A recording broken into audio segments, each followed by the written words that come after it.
Təzə traktor deyir. Ha deyir. 20 gün traktordur. Sənə tam.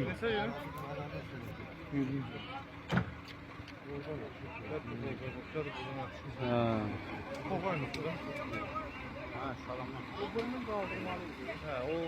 Ay, içindəki sənət sünütdü nədir töküldən?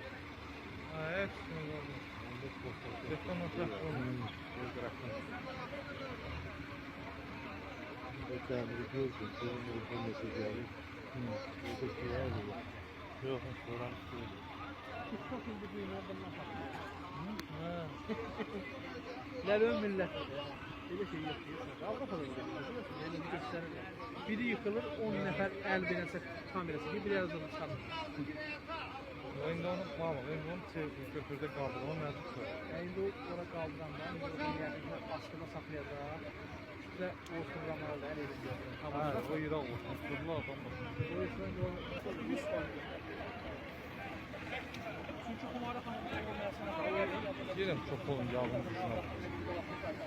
Ya onunla götürür. Dərməsə, mən də kırıldı. He kırılmaz. Şüşəsi də qırılıb. Sen ola bizim kırılmaz.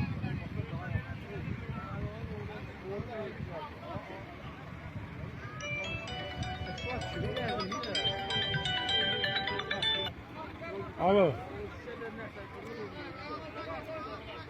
Sağ ol kaka. Sağ ol abi, sağ ol kadına. Yo. Aşağı tansı. Ha. Niye? Beli də getdi. Tanışlık eləydin ona. Kimdi? Ha. Bu şirkətin də yoxsa Ne özününküdür? değil, ne koy be.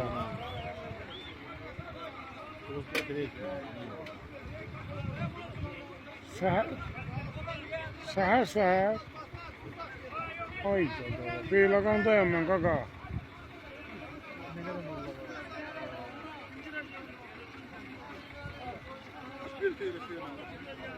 Başdan hara gelsən? 20-30 manatla bıraktım oğullar elə bilirəm. 20-30 manatla.